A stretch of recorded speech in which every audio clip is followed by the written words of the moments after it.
बाबा बालकनाथ जी पंजाबी हिंदू आराध्य हैं, जिनको उत्तर भारतीय राज्य पंजाब और हिमाचल प्रदेश में बहुत श्रद्धा से पूजा जाता है। इनके पूजनीय स्थल को देओर के नाम से जाना जाता है। ये मंदिर हिमाचल प्रदेश के हमीरपुर जिले के चकमो गांव की पहाड़ी के उच्च शिखर में स्थित है। मंदिर में पहाड़ी के बीच एक प्राकृतिक गुफा है। ऐसी मान्यता है कि यही स्थान बाबा जी का आवास स्थान था। मंदिर में बाबा जी की एक मूर्ति स्थित है। भक्तगण बाबा जी की बेदी में रोट चढ़ाते हैं। रोट को आटे और चीनी गुड़ को घी में मिलाकर बनाया जाता है। यहाँ पर बाबा जी को बकरा भी चढ़ाया जाता है, जो कि उनके प्रेम का प्रतीक है।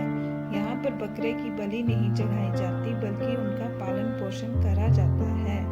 बाबा जी की गुफा में महिलाओं के प्रवेश पर प्रतिबंध है, लेकिन उनके दर्शन के लिए गुफा के बिल्कुल सामने एक ऊंचा चबूतरा बनाया गया है, जहां से महिलाएं उनके दूर से दर्शन कर सकती हैं। मंदिर से करीब 6 किलोमीटर आगे एक स्थान शाहतलाई स्थित है। ऐसी मान्यता है कि इसी जगह बाबा जी ध्यान योग किया करते थे। अब आप सुनिए बाबा जी की जन्म कथा। लेकिन अगर आप इस चैनल पर नए हैं तो इस चैनल को सब्सक्राइब करना और बेल को बजाना ना भूलें, जिससे आगे भी आपको इस तरह की और मंदिरों की कथा कहानियां सुनने को मिलती रहेगी। चलिए शुरू करते हैं बाबा बालकनाथ जी की जन्म कथा। बाबा बालकनाथ जी की कहानी बाबा बालकनाथ अमर कथा में पढ़ी जा सकती है। ऐसी मान्यता है कि बाबा जी का जन्म सभी युगों में हुआ, जैसे कि सतयुग, त्रेता युग, द्वापर युग और वर्तमान में कलयुग। और हर एक युग में उनको अलग अलग नाम से जाना गया। जैसे सतयुग में स्कंद, त्रेता युग में कोल और द्वापर युग में महाकोल के नाम से जाने गए। अपने हर अवतार में उन्होंने गरीबों एवं निस्सहायों की सहायता करके उनके दुख दर्द और तकलीफों का नाश किया। हर एक जन्म में ये शिव के बड़े भक्त कहलाए। द्वापर युग में महाकोल जिस समय कैलाश पर्वत जा रहे थे, जाते हुए रास्ते में उनकी मुलाकात एक वृद्ध स्त्री से हुई। उसने बाबा जी से गंतव्य में जाने का अभिप्राय पूछा। वृद्ध स्त्री को जब बाबा जी की इच्छा का पता चला कि वे भगवान शिव से मिलने जा रहे हैं, तो उसने उन्हें मानसरोवर नदी के किनारे तपस्या करने की सलाह दी और माता पार्वती, जो कि मानसरोवर नदी में अक्सर स्नान के लिए आया करती थी, से उन तक पहुंचने का उपाय पूछने के लिए कहा। बाबा जी ने बिल्कुल वैसा ही किया और अपने उद्देश्य भगवान शिव से मिलने में सफल हुए। बाल योगी महाकोल को देखकर शिव जी बहुत प्रसन्न हुए और उन्होंने बाबा जी को कलयुग तक भक्तों के बीच सिद्ध प्रतीक के तौर से पूजे जाने का आशीर्वाद प्रदान किया और चिरायु तक उनकी छवि को बालक की छवि के तौर पर बने रहने का भी आशीर्वाद दिया। कलयुग में बाबा बालकनाथ जी ने गुजरात काठियावाद में देव के नाम से जन्म लिया। उनकी माता का नाम लक्ष्मी और पिता का नाम वैष्णव व्यास था।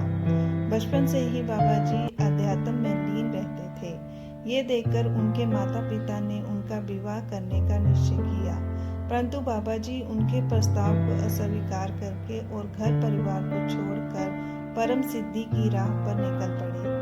और एक दिन जूनागढ़ की गिरनार पहाड़ी में उनका सामना स्वामी दत्तात्रेय से हुआ और यहीं पर बाबा जी ने स्वामी दत्तात्रेय से सिद्ध की बुनियादी शिक्षा ग्रहण करी और सिद्ध बने। तभी से उन्हें बाबा बालकनाथ जी कहा जाने लगा। बाबा जी के 2 पृथक साक्ष्य अभी भी उपलब्ध हैं, जो कि उनकी उपस्थिति के अभी भी प्रमाण हैं, जिनमें से एक है गरुड़ का पेड़। ये पेड़ अभी भी शाहतलाई में मौजूद है। इसी पेड़ के नीचे बाबा जी तपस्या किया करते थे। दूसरा प्रमाण एक पुराना पुलिस स्टेशन है, जो कि बड़सर में स्थित है, जहां पर उन गायों को रखा गया था जिन्होंने सभी खेतों की फसल खराब कर दी थी, जिनकी कहानी इस तरह से है कि एक महिला जिनका नाम रत्नो था ने बाबा जी को अपनी गायों की रखवाली के लिए रखा था, जिसके बदले में रत्नो बाबा जी को रोटी और लस्सी खाने को देती थी। ऐसी मान्यता है कि बाबा जी अपनी तपस्या में इतने लीन रहते थे कि रत्नों द्वारा दी गई रोटी और लस्सी खाना याद ही नहीं रहता था। एक बार जब रत्नो बाबा जी की आलोचना कर रही थी कि वे गायों का ठीक से ख्याल नहीं रखते, जबकि रत्नों बाबा जी के खाने पीने का खूब ध्यान रखती है। रत्नों का इतना ही कहना था कि बाबा जी ने पेड़ के तने से रोटी और जमीन से लस्सी को उत्पन्न कर दिया।